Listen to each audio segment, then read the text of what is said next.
grand malade. Pourquoi pleurez-vous, madame?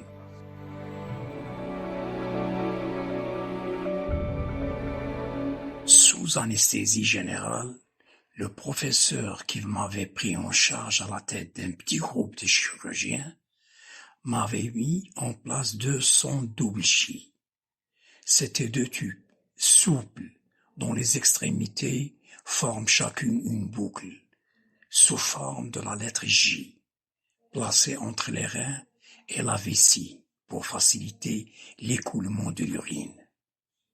Leur introduction se faisait par l'orifice du méa de la verge. Après cette pause d'androprothèse, je me réveillais progressivement, avec une sensation de malaise, d'envie de vomir et un vertige gênant. Ce n'était pas pour la première fois. J'avais déjà été plusieurs fois sous anesthésie générale, et je savais que chaque réveil avait son propre désagrément. J'étais quand même satisfait, vu qu'être programmé à subir une opération pour une telle date ne voulait pas dire que c'était décidé une fois pour toutes.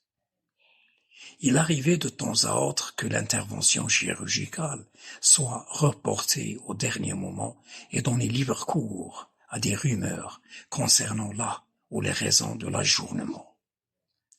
Les malades et leurs proches évoquaient surtout le clientélisme et la corruption qui favorisait des malades privilégiés.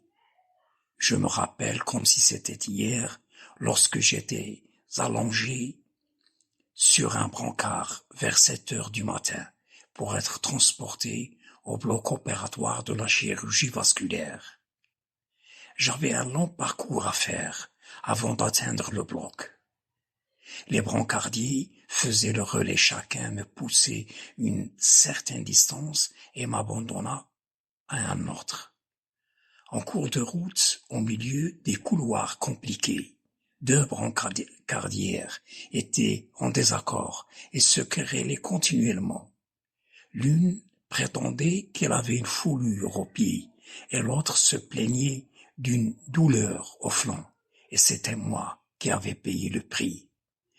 Elle m'avait abandonné dans un couloir, plus d'une demi-heure, avant l'arrivée d'un nouveau brancardier pour reprendre le relais.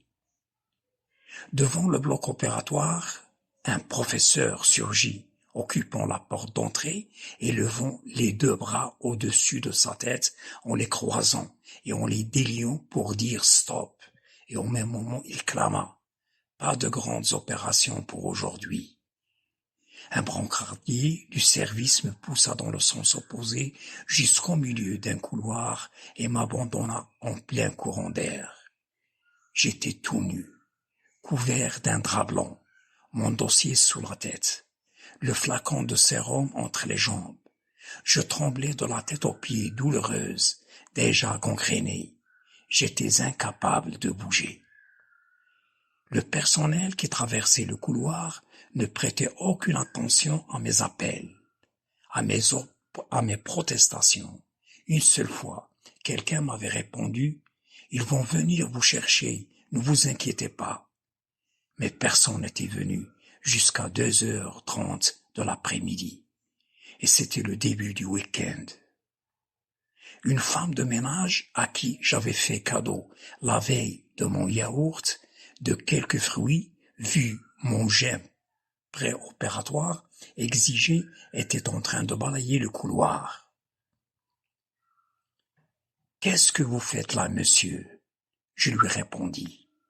« Mon opération est ajournée et personne n'est venu me chercher. »« Ta femme attend dehors depuis le matin, » me déclara-t-elle.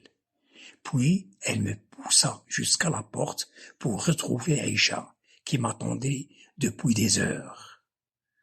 C'était elle qui m'avait ramené dans mon brancard jusqu'à mon lit. La cause de toute cette mésaventure, selon mon camarade de chambre, était ma désobéissance à suivre son conseil qui consistait à avoir sur soi des billets de 20 dirhams à distribuer aux brancardiers.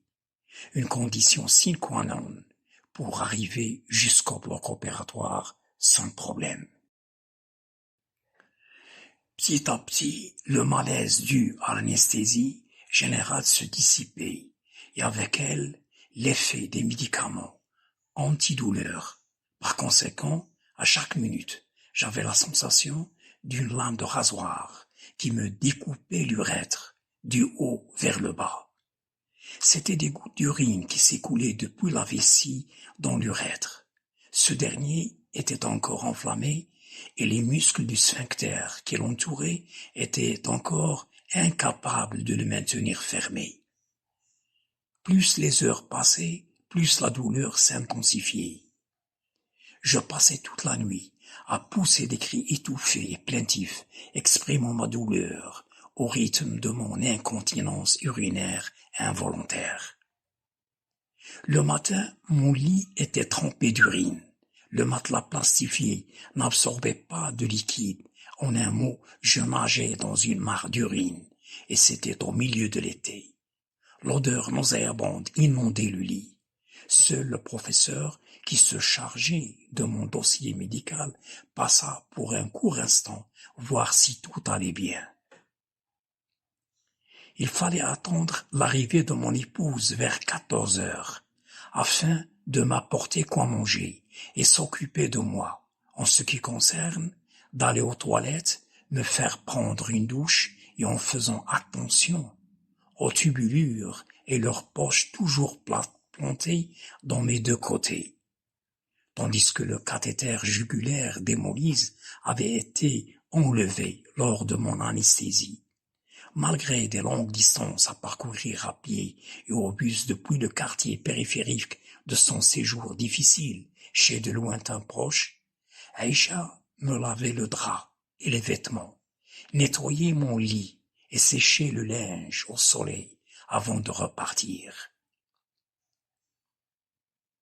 Cette situation désastreuse avait duré quelques jours et peu à peu j'allais de mieux en mieux. Un infirmier, sur ordre du professeur, vint me retirer les 2 tubes de dérivation urinaire, plantés dans la région postérieure de mon abdomen. Après quoi, on me délivra une carte jaune qui précisait le jour de ma sortie et le jour de mon retour à l'hôpital. Une sorte de liberté provisoire de 2 mois pour ablation de sonde à courte durée et pose de nouvelles sondes double J. Soudain, le professeur arriva dans ma chambre et me posa quelques questions sur la possibilité de mon transfert dans un hôpital plus proche de chez nous. Casablanca n'est pas loin de chez vous, me disait-il. Non, il se trouve à plus de 200 kilomètres de notre domicile. En tout cas, il n'y a pas grand-chose à Casa. Et Marrakech, à une centaine de kilomètres de Youssoufia. Bien, je vais vous donner une lettre pour le prochain rendez-vous adressé à un collègue de l'hôpital à Vicenne de Marrakech. D'accord? Nous étions, Aïcha et moi, fatigués, à bout de force, sans argent. Notre seul désir et espoir était le retour à la maison, après tant de chaos inquiétants, après cet ébranlement imprévu dans notre vie de couple.